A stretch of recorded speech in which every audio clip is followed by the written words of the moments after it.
2022년 7월은 작년 부흥성회를 갖고자 합니다. 총 3주간 매주 토요일 저녁 7시에 온라인 집회를 기도하는 마음으로 준비하려고 하는데요. 함께 묵상할 성경 본문은 데살로니가 후서로 정했습니다. 오늘은 첫 번째 시간으로 데살로니가 후서 1장입니다. 오늘 함께 읽을 본문은 데살로니가 후서 1장 3절로 4절입니다. 여러분에게 하나님의 은혜와 복이 가득 넘치고 이 여름에 하나님의 응답이 있기를 소망합니다. 데살로니가 후서 1장 3절로 4절 합독하겠습니다. 데살로니가 후서 1장 3절로 4절입니다.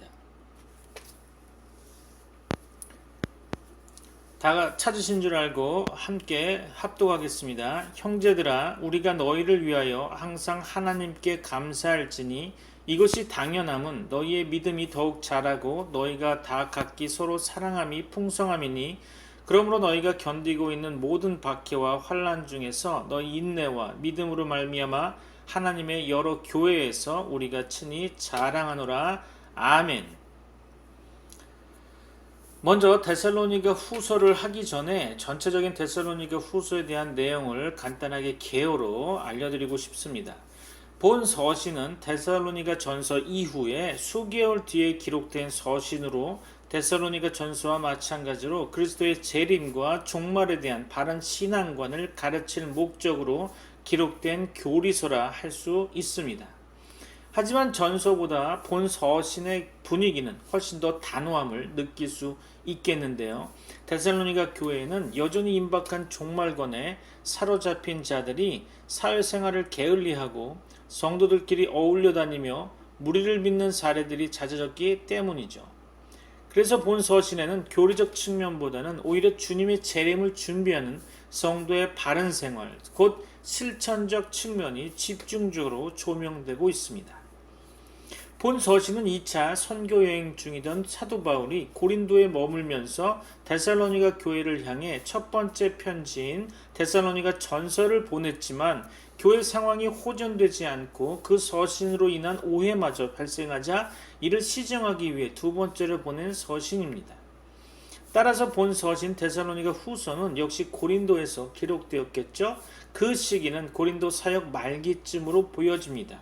AD 51년에서 52년 사이겠죠. 데살로니가 전서는 여러 이유로 인해 교인들에게 혼란을 주었습니다. 주의 재림이 갑작스럽게 이루어질 것이라는 말은 데살로니가 전서 5장 3절에 이야기 되어졌는데요. 오히려 재림이 임박할 것이라는 오해를 낳게 되었고요. 또 거짓 교사들이 준동해서 자신들이 하나님으로부터 계시를 받았다느니 바울로부터 다른 편지를 받았다느니 하면서 혼란을 부채질하게 되었죠. 그래서 성도들은 일상생활을 포기하고 기도로 재림을 준비한다는 미명하에 성도들끼리 서로 어울려 다니며 불필요한 말들을 만들어 퍼뜨려서 자신들의 생활은 물론 다른 사람에게도 피해를 주는, 그 또한 자신들의 생활을 다른 사람들에게 의존하는 기생충과 같은 그러한 역할을 하게 되므로 무질서하고 무책임하게 생활하는 자들이 속출하게 되었죠. 그래서 바울은 이전 서신에 비해 더 단호한 어조로 재림과 종말관을 가르치고 있습니다. 비록 재림의 때는 알 수 없지만 여러 징조들을 보면 재림의 때를 짐작할 수 있다고 하였죠. 그 징조 중 하나로 바울은 거짓 교사와 이단들이 난무할 것이라고 이야기하고 있습니다. 예수님께서도 십자가를 지시기 전에 이런 사실을 가르치셨죠. 마태복음 24장이죠. 따라서 이런 징조들이 나타날 때 성도는 깨어서 경성해야 한다는 거죠. 그리고 바울은 본 서신을 통해 종말 시대를 살아가는 성도의 바른 생활 자세를 가르치고 있습니다. 무의도식하여 자기 생활에 소홀히 하고 남에게 피해를 주는 것은 성도로서 바람직하지 않다는 거죠. 바르게 시간을 선용하고 건전한 방식으로 노동해서 자기 생활을 책임지는 것 역시 종말을 사는 성도에게 주어진 중요한 몫이라 할 수 있겠습니다. 균형 잡힌 신앙생활은 이런 균형 잡힌 일상생활과의 조화를 통해 이루어진다는 것이 본서 데살로니가 후서의 가르침 가운데 하나죠. 데살로니가는 사도 바울이 2차 선교 여행 때 그리스 반도에서 빌립보 다음으로 설립한 유럽 두 번째 교회가 있던 도시입니다. 이곳은 동서양을 잇는 이그나티아가도의 길목에 있어 일찍부터 교통과 무역이 발달한 정치 군사 도시로서 다민족이 섞여 살던 매우 화려하고 번창한 도시였습니다. 데살로니가 도시의 역사를 잠깐 살펴보자면 원래는 데살로니가 동남쪽 1km 지점의 터마가 중심 도시였던 것으로 보입니다. 터마는 온천이 발달된 데서 유래된 지명이죠. BC 315년경 마게도니아 왕 카산드로스가 터마 인근에 새로운 도시를 건설하고 26개의 마을 주민을 이주시켜서 정착시킨 뒤 아내이자 필립 왕의 딸이며 알렉산더의 이복 누이인 데살로니가의 이름을 따서 데살로니가로 부르게 되었죠. BC 168년경 로마가 마게도니아를 쳐부순 피드나 전투 이후 로마의 속국이 되었습니다. BC 146년경에는 마게도냐가 로마의 주로 편입되어 마게도니아 주의 수도로 승격되죠. 이때부터 데살로니가의 전성시대가 시작되는 겁니다. 이때는 데살로니가를 전 마게도냐의 어머니로 불렸다고 합니다. BC 42년 자유시의 특권을 부여받고 시의회에서 매년 5명에서 6명 정도로 시 당국자들이 선출되어 자치적으로 시정을 관장하게 되었죠. 바울 당시에는 대략 12만 명의 인구, 다수의 유대인, 회당 등이 있었던 것으로 보여집니다. 비잔틴 시대를 거쳐 한때 터키령에 편입되어 살로니키로 불려졌었는데요. 1913년 이래 다시 그리스 영토가 되어서 데살로니키로 불리우게 됩니다. 오늘날은 수도 아덴 다음가는 인구 200만의 그리스 제2의 도시가 되었죠. 오늘부터 보게 되는 데살로니가 후서에서 핵심 단어는 재림입니다. 재림에 대해서 잠깐 이야기해 볼까요? 부활 승천하신 예수님께서 이 땅에 다시 오심을 뜻하는 단어가 바로 재림이란 단어죠. 이에 해당하는 헬라어 파루시아는 이르다 왔다는 뜻의 파레이미에서 파생된 말로서 출현과 나타남, 임하심, 도래라는 의미로 해석될 수 있습니다. 재림에 대한 메시지는 신약 성경에서 약 300회 이상 제시되고 있는데요. 예수님께서 십자가에 달리시기 전날 밤 제자들에게 친히 당신이 다시 오실 것을 말씀하셨죠. 마태복음 25장 31절, 요한복음 14장 3절에서 이야기되고 있습니다. 예수님께서 승천하실 때 두 천사들이 재림에 대해 그 구체적인 방법까지 언급했죠. 사도행전 1장 10절로 11절에 나타나 있죠. 또한 성령 강림 후 사도들이 힘있게 재림을 예언하였습니다. 특히 예수님의 재림은 그리스도 공동체의 복된 소망이 되었고요. 또 그리스도의 구속 사역의 정점이요 완성이라고 믿었을 것입니다. 예수님의 재림으로써 교회는 비로소 완전해질 것이며 신앙 공동체는 영원한 하나님의 나라로 인도되고 또한 세상 모든 만물은 하나님 안에서 새롭게 되며 하나로 통일될 것입니다. 재림의 시기에 대해 성경은 무엇이라고 말씀하고 있습니까? 예수님께서 언제 다시 오시는가 하는 문제는 초대교회 당시에도 상당한 관심사였던 것으로 보여집니다. 사도행전과 여러 서신들을 보면 교회는 그리스도께서 다시 오시겠다는 약속이 곧 성취된다는 임박한 재림 사상을 갖고 고대하고 있었던 흔적들을 발견하게 되거든요. 그러므로 예수님께서는 공생애 동안 열천의 비유, 마태복음 25장 1절로 13절이죠. 열문화 비유, 누가복음 19장 12절로 27이죠. 그리고 지키는 종의 비유, 누가복음 12장 35절로 40절 말씀을 통해 재림을 언급하기는 했지만 그때는 오직 하나님만이 아신다고 가르치셨죠. 마태복음 24장 36절입니다. 성경은 재림의 때를 짐작할 수 있는 정황으로 천국 복음이 온 세상에 전파된 후에 재림될 것이라고 마태복음 24장 14절에 말씀하셨고요. 불법의 사람이 나타난 후에 예수님이 재림하신다고 데살로니가 후서 2장 2절로 3절은 말씀합니다. 또한 노아의 때와 같은 상황에서 예수님의 재림이 일어날 것이라고 마태복음 24장 37절로 39절은 말씀하죠. 또한 배도하는 일이 먼저 일어난다고 데살로니가 후서 2장 3절에 이야기합니다. 마지막 나팔이 울릴 때 고린도전서 15장 51절로 52절 말씀에 예수님이 재림하신다고, 예수님께서 다시 오신다고 가르치고 있을 뿐입니다. 재림의 방법에 대해 성경은 무엇이라고 언급하고 있을까요?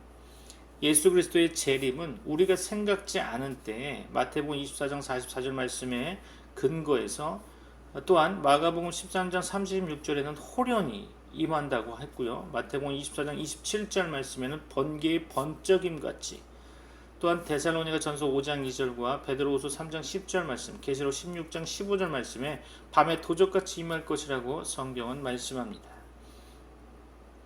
한편 예수님께서는 승천하신 그대로 다시 오실 것인데요. 구름을 타고 온다고 마태복음 24장 30절에 말씀하죠.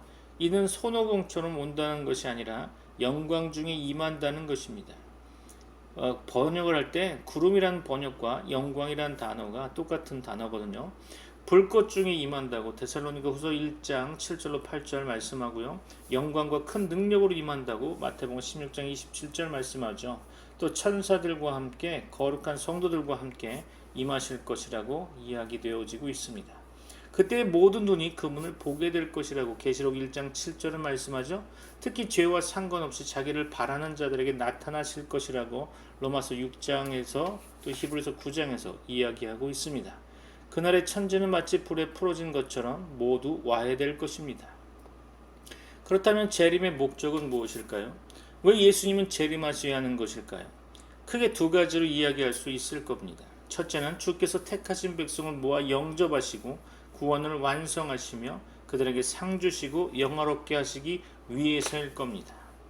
둘째로 어두움에 감추인 것들을 드러내고 타락한 천사와 세상과 사망을 심판하시고 멸하시기 위해서일 것입니다. 그 일을 위해 모든 죽은 자들을 일으키시며 세상 모든 백성을 당신 앞으로 모으실 것입니다. 심판 후에 주께서는 세세토록 왕노릇하실 것이며 구원받은 성도 역시 그분과 영원히 왕노릇할 것입니다. 재림을 기다리는 성도의 자세는 그럼 어떠해야 할까요? 주께서 다시 오신다는 사실을 먼저 확신해야겠죠? 그리고 주의 재림이 가까웠음을 항상 생각하며 늘 깨어있어 예비하며 기다려야 할 것입니다. 뿐만 아니라 주의 재림을 간절히 사모하되 그날까지 끝까지 인내해야 할 것입니다. 오늘은 말씀을 읽어가면서 하나님의 말씀을 상고해 보고자 합니다. 1절입니다. 바울과 실로아노와 디모데는 하나님 우리 아버지와 주 예수 그리스도 안에 있는 데살로니가인의 교회에 편지하노니 아멘. 실로아노는 사도행전에서는 신라라는 이름으로 표현되었습니다. 디모데는 사도 바울의 제2차 전도여행 시에 더베와 루스드라에서 만난 제자였죠. 그의 또 동역자가 되었습니다. 데살로니가 교회는 바울의 2차 전도여행 시에 설립되었습니다. 사도행전 17장에 보면 바울 일행은 그곳에서 새 안식일에 유대인의 회당에 들어가서 성경을 가지고 강론하며 뜻을 풀어 그리스도께서 해를 받고 죽은 자 가운데서 다시 살아나셔야 할 것을 증명하고 예수께서 바로 그리스도이심을 증거하였죠. 그들의 전도로 경건한 헬라인의 큰 무리와 적지 않은 귀부인들이 권함을 받고 사도 바울과 신라를 따랐다고 성경은 말씀하고 있습니다. 그것이 데살로니가 교회의 시작이었죠. 하나님을 아버지라고 부르는 것은 몇 가지 의미가 있습니다. 첫째는 창조자의 의미이죠.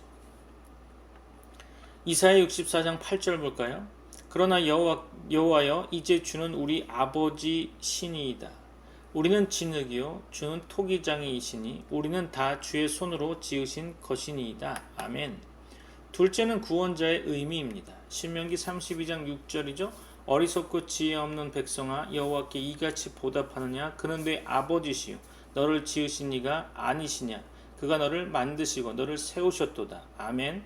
야고보서 1장 18절이죠. 그가 그 피조물 중에 우리로 한 첫 열매가 되게 하시려고 자기의 뜻을 따라 진리의 말씀으로 우리를 낳으셨느니라. 아멘이죠. 셋째는 보호자와 양육자와 공급자의 의미입니다.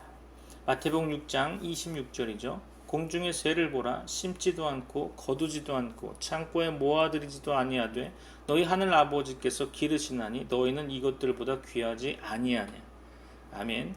너희 하늘 아버지라는 말은 하나님과 우리의 관계를 보이고 또 성도 상호 간의 친밀한 관계로 보입니다. 성도들은 하나님의 사랑과 구원을 받은 한 가족이며 식구들이죠. 신약 성경에서 주로 예수님께 사용된 주라는 명칭은 하나님의 의미로 약 667회 정도 사용되었음을 알 수 있습니다. 구약의 여호와라는 명칭은 헬라어 70인역에서 퀴리오스라고 번역되어 있는데요. 이는 주의 의미를 가지고 있는 거죠. 주라는 단어는 온 세상의 주인, 왕, 통치자, 즉 하나님이란 뜻인 거겠죠. 예수님께서는 하나님의 아들이시며 크신 하나님이시요 참 하나님이십니다.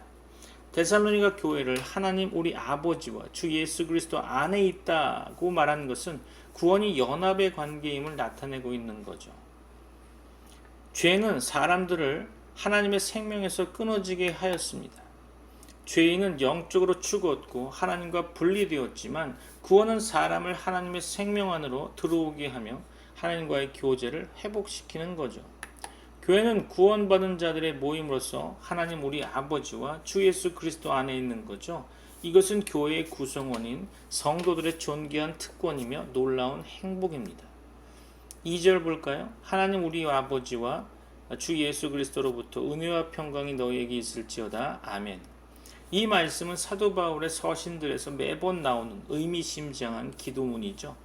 은혜는 하나님께서 값없이 주시는 사랑입니다. 그것은 죄사함과 중생과 칭의뿐 아니라 계속적 용서와 성화와 위로와 새힘을 주시는 것을 포함하는 것이죠. 평안은 죄사함에서 오는 마음의 평안을 비롯해서 몸의 건강, 물질적 안정 및 환경적 평안까지 포함한다고 볼 수 있겠죠. 3절 볼까요? 형제들아 우리가 너희를 위하여 항상 하나님께 감사할지니 이것이 당연함은 너희의 믿음이 더욱 자라고 너희가 다 각기 서로 사랑함이 풍성함이니. 아멘. 사도 바울의 데살로니가 교인들을 위해 항상 하나님께 감사하는 것이 합당하다고 생각하는 이유는 첫째로 그들의 믿음이 더욱 자라기 때문이겠죠. 믿음은 하나님과 주 예수 그리스도를 믿는 것이며 또 성경 말씀을 믿는 것입니다. 믿음은 단지 어떤 감정이 아니고 하나님과 예수 그리스도에 대한 교리적 지식과 인격적 신뢰라고 할 수 있겠습니다. 예수 그리스도에 대한 교리적 지식은 전적으로 성경에 근거해야겠죠. 우리의 믿음은 자라야 하는 겁니다. 하나님의 말씀은 씨와 같죠. 마태복음 13장에 언급한 바와 같이 땅에 심긴 씨는 싹을 내고 자라서 나무가 되고 꽃을 피우고 열매를 맺어야 하는 거죠. 그게 당연한 거겠죠. 우리가 받은 말씀과 믿음도 자라야 하는 것입니다. 어린 나무는 강한 바람을 견디기 힘들지만 다 자란 나무는 강한 바람도 잘 견뎌냅니다. 그것은 깊이 내린 뿌리와 굵어진 나무 둥치와 가지 때문이었죠. 우리의 믿음도 성경 말씀의 뿌리를 깊이 내려 견고한 지식을 가지고 순종으로 단련되면 어려운 시험과 환난도 이겨낼 수 있는 강한 믿음이 되는 것입니다. 믿음의 성장은 하나님께서 하시는 일이죠. 고린도전서 3장 6절로 7절 보니까 나는 심었고 아볼로는 물을 주었으되 오직 하나님께서 자라나게 하셨나니 그런즉 심는 이나 물 주는 이는 아무것도 아니로되 오직 자라게 하시는 이는 하나님뿐이니라. 아멘이죠. 하나님의 구원 사역은 성전 건립 혹은 교회 건립의 비유로도 표현되곤 합니다. 성전의 건립은 사람의 힘과 능으로 되지 않고 하나님의 영으로 되는 것입니다. 예수님께서는 내가 이 반석 위에 내 교회를 세우리니 라고 마태복음 16장 18절에 말씀하셨죠. 물론 인간 편에서 성경을 읽고 기도하며 순종하는 일이 필요합니다. 특히 우리의 견고한 믿음은 성경 말씀을 통해 이루어지는 거죠. 두 번째 감사 이유는 그들의 사랑의 풍성함 때문이었죠. 데살로니가 교인들은 서로 사랑하라는 주의 명령을 풍성하게 실천했을 겁니다. 사랑은 구체적으로 거룩한 교제와 서로를 돌아보는 수고를 통해 표현되죠. 사랑하려면 모이기를 힘써야 합니다. 또 사랑은 수고를 동반하겠죠. 초기 예루살렘 교회는 모든 물건을 서로 통용하고 재산과 소유를 팔아 각 사람의 필요를 따라 나눠줌으로써 사랑을 실천하였음을 알 수 있습니다. 사도행전 2장 44절로 45절에 나와있죠. 구제는 형제 사랑의 구체적 행위인 것입니다. 4절 잠깐 볼까요? 그러므로 너희가 견디고 있는 모든 박해와 환난 중에서 너희 인내와 믿음으로 말미암아 하나님의 여러 교회에서 우리가 친히 자랑하노라. 아멘. 자, 그럼 셋째로 데살로니가 교인들이 많은 핍박과 환난 중에서도 인내와 믿음을 가졌기 때문에 사도 바울은 하나님께 감사하며 또 하나님의 교회들 중에서 그들을 자랑하게 되죠. 우리는 세상에서 경건하게 살고자 할 때 핍박받을 것도 각오해야 합니다. 환난의 때에는 믿음과 인내가 필요하죠. 주 예수님께서는 우리의 당하는 고난들을 다 보시고 알고 계십니다. 또 세상에서 우리가 당하는 환난은 장차 천국에서 영원히 누릴 영광과 복에 비교하면 아무것도 아닌 거죠. 우리는 마침내 하나님의 나라에 들어갈 것입니다. 그러므로 우리는 이 세상에서 당하는 어려운 환난과 핍박을 잘 참아야 합니다. 5절 볼까요?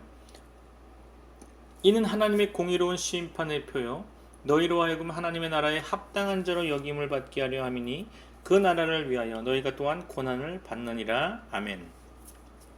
데살로니가 교인들이 핍박과 환난 가운데서 참은 것은 하나님의 공의로운 심판의 표이면서 또 그들이 하나님 나라에 합당한 자라는 표였을 겁니다. 성도의 바른 신앙 고백과 의롭고 선한 삶은 그가 하나님 나라의 백성이라는 1차적 증거이지만 그가 핍박과 환난을 참고 견디는 것은 그것들보다도 더 확실하고 귀한 증거가 되는 것입니다. 6절로 9절 말씀까지 봅니다. 너희로 환난을 받게 하는 자들에게는 환난으로 갚으시고 환난을 받는 너희에게는 우리와 함께 안식으로 갚으시는 것이 하나님의 공의이시니 주 예수께서 자기의 능력의 천사들과 함께 하늘로부터 불꽃 가운데 나타나실 때에 하나님을 모르는 자들과 우리 주 예수의 복음에 복종하지 않는 자들에게 형벌을 내리시리니 이런 자들은 주의 얼굴과 그의 힘의 영광을 떠나 영원한 멸망의 형벌을 받으리로다. 아멘. 하나님께서는 공의의 심판자이십니다. 그는 성도들을 학대한 자들에게 고통으로 갚으시고 학대받은 성도들에게는 위로와 안식을 주실 것입니다. 그는 모든 사람들에게 공의로 보응하십니다. 하나님의 공의의 심판은 주 예수께서 그의 능력의 천사들과 함께 하늘로부터 나타나실 때 이루어질 것입니다. 예수님께서는 하늘로부터 나타나실 것입니다. 그는 부활하신 후 승천하셔서 지금 하늘의 하나님 보좌 오른편에 앉아 계시며 거기로부터 다시 오실 것입니다. 신약 성경에서 주 예수님의 재림을 나타내는 단어로 강림이라는 단어, 파루시아, 나타나심이라는 단어, 아포칼립시스, 혹은 에피파네이아인데 본절에는 나타나심, 아포칼립시스라는 말이 사용되었습니다. 불꽃 가운데 나타나신다는 말은 불로 형벌을 주시리라는 말로 해석하여 읽는 것이 더 나을 것 같습니다. 주의 재림의 날은 악인들에게는 심판을 받는 날이죠. 우선 하나님을 모르는 자들이 심판을 받을 것입니다. 하나님을 모르는 것은 사람의 가장 근본적인 죄악이죠. 사람은 하나님을 모름으로 그 외의 죄들을 짓는 겁니다. 그러므로 하나님을 아는 것이 지혜요 명철인 거죠. 또 주 예수 그리스도의 복음을 복종치 않는 자들은 심판을 받을 것입니다. 예수님께서 하나님의 아들 그리스도이시며 그분이 우리 죄를 위해 죽으셨고 그분을 믿는 자가 구원을 얻는다는 것이 복음의 핵심입니다. 그러나 이 복음을 거부하고 믿지 않는 자들은 그들의 죄 때문에 하나님의 심판과 공의의 벌을 받을 것입니다. 재림하시는 주 예수님께서는 악인들에게 불로 형벌을 내리실 것입니다. 사도 베드로도 마지막 심판에 대하여 이르기를 베드로후서 3장 6절로 7절이죠. 이로 말미암아 그때 세상은 물의 넘침으로 멸망하였으되 이제 하늘과 땅은 그 동일한 말씀으로 불사르기 위하여 간수하신 바 되어 경건치 아니한 사람들의 심판과 멸망의 날까지 보존하여 두신 것이니라 라고 말씀하죠.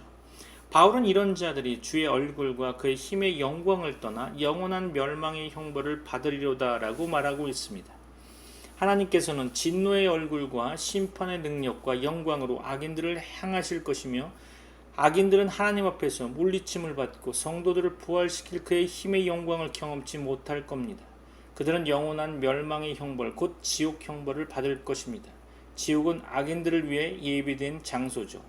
마태복음 25장 41절이죠. 또 왼편에 있는 자들에게 이르시되 저주를 받은 자들아 나를 떠나 마귀와 그 사자들을 위하여 예비된 영원한 불에 들어가라. 그렇죠. 마태복음 25장 46절 볼까요? 그들은 영벌에 의인들은 영생에 들어가리라 하시니라. 아멘이죠. 10절입니다. 그날에 그가 강림하사 그의 성도들에게서 영광을 받으시고 모든 믿는 자들에게서 놀랍게 여김을 얻으시리니 이는 우리의 증거가 너희에게 믿어졌음이라. 아멘. 주 예수 그리스도께서는 재림하시는 날에 그의 성도들 가운데서 영광을 얻으실 것입니다. 성도들은 재림하시는 주 예수님을 보고 기뻐하며 찬송하겠죠. 또한 주 예수 그리스도께서는 모든 믿는 자들 가운데서 기이 여김을 받으실 것입니다. 주 예수님을 보지 못했으나 믿었던 모든 신자들은 재림하시는 주 예수님을 실제로 볼 때 놀라움을 금치 못할 것이며 더욱이 재림의 주께서 우리가 상상하는 것보다 더 영광스러우실 것이기 때문에 더욱 그러할 것입니다. 우리의 증거가 너에게 믿어졌다는 말은 데살로니가 교인들이 하나님의 은혜로 주 예수 그리스도에 대한 사도들의 증거를 믿었다는 뜻입니다. 주 예수 그리스도에 대한 사도들의 증거는 아무나 믿을 수 있는 내용이 아니었죠. 많은 사람들은 그 내용을 듣고서도 믿지 않았으니까요. 그러나 데살로니가 교인들은 그것을 믿었다는 겁니다. 이것은 하나님의 전적인 은혜였죠. 우리가 주 예수 그리스도를 믿고 구원받은 것은 하나님의 전적인 은혜의 선물인 것입니다. 11절로 12절 말씀 볼까요? 이러므로 우리도 항상 너희를 위하여 기도함은 우리 하나님이 너희를 그 부르심에 합당한 자로 여기시고 모든 선을 기뻐함과 믿음의 역사를 능력으로 이루게 하시고 우리 하나님과 주 예수 그리스도의 은혜대로 우리 주 예수의 이름이 너희 가운데서 영광을 받으시고 너희도 그 안에서 영광을 받게 하려 함이라. 아멘. 이러므로 라는 말은 앞에 5절부터 10절까지의 말씀 전체에 연관이 있어 보입니다. 문법적으로요. 즉 예수님의 재림이 한편으로는 하나님을 모르는 자들과 우리 주 예수의 복음을 복종치 않은 자들에게 공의의 심판이 되어 그런 자들이 영원한 멸망의 형벌을 받을 것이며 다른 한편으로는 믿는 성도들에게 재림의 주님을 영광과 찬송과 놀라움 가운데 영접하는 일이 될 것이기 때문에 라는 의미로 쓰인 거겠죠. 주의 재림이 이런 일들을 내포하기 때문에 사도 바울은 예수 그리스도를 믿어 구원받은 데살로니가 교인들의 구원의 확실함을 위해 항상 기도했던 겁니다. 사도 바울의 데살로니가 교인들을 위해 기도한 내용은 세 가지였죠. 첫째로 바울은 그들이 하나님의 부르심에 합당한 자로 여기심을 받도록 기도하였습니다. 우리의 기도 제목과 좀 다르죠. 그렇죠. 하나님의 부르심에 합당한 자로 여김을 받는다는 것은 믿음과 소망과 사랑을 통하여 성도의 표를 가지고 오는 것을 의미한다고 볼 수 있겠죠. 우리가 어떤 사람에게서 믿음의 행위와 소망의 인내와 사랑의 수고가 있음을 볼 때 우리는 그 사람이 참으로 하나님의 부르심을 받은 자, 곧 구원받은 자임을 알 수 있게 되죠. 둘째로 바울은 하나님께서 그들이 모든 선을 기뻐함과 믿음의 일을 능력으로 이루게 하시기를 기도했습니다. 모든 선을 기뻐함이라는 원어는 하나님의 모든 기뻐하시는 선한 뜻을 의미하든지 아니면 선한 것에 대한 그들의 모든 소원을 의미할 겁니다. 만일 그것이 하나님의 모든 기뻐하시는 선한 뜻이라면 그것은 우리의 구원에 관한 그의 뜻을 가리킬 겁니다. 우리의 구원은 하나님의 선하시고 기뻐하시는 뜻에 의한 것이죠. 하나님께서는 우리 속에 시작하신 이 구원을 능력으로 이루실 겁니다. 그러나 문맥적으로 살펴보면 이 말은 선한 것에 대한 그들의 모든 소원을 가리키는 것 같습니다. 하나님께서 우리를 구원하신 목적은 선한 일을 행하게 하기 위하심이죠. 믿음의 일이란 믿음의 행위를 가리키는 겁니다.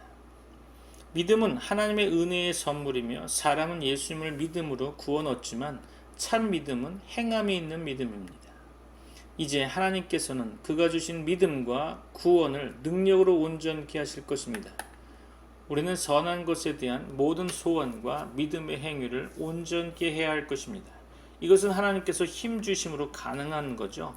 셋째로 사도 바울은 우리 하나님과 주 예수 그리스도의 은혜대로 우리 주 예수 그리스도의 이름이 그들 가운데서 영광을 얻으시고 그들도 그 안에서 영광을 얻게 되기를 기도했죠.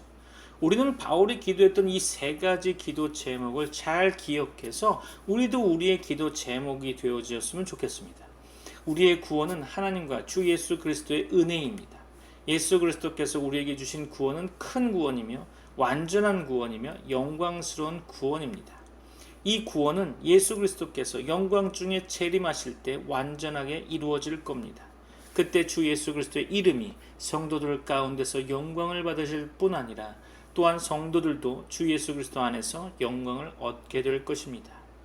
주 예수 그리스도의 재림의 날에 우리의 구원은 영광스럽게 완전하게 이루어질 것입니다. 말씀을 마무리하려고 하는데요. 7월 한 달 동안 데살로니가 후서의 내용을 깊이 있게 묵상하시기 바랍니다.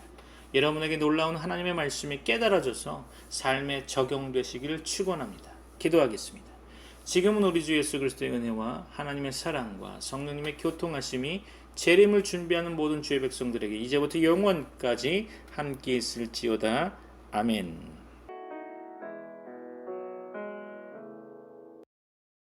예수 가장 귀한 그 이름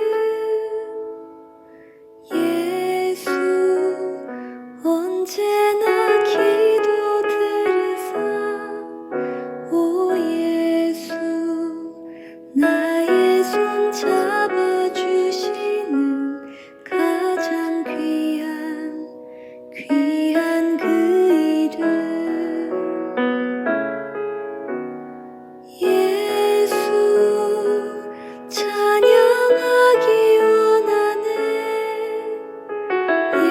예수 처음과 나중 되시는 오 예수 날 위해 고통당하신 가장 귀한 그 이름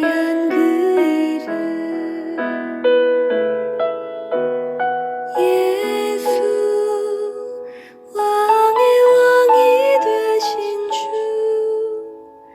예수 당신의 끝없는 사랑 오 예수 목소리 높여 찬양해 가장 귀한 그 이름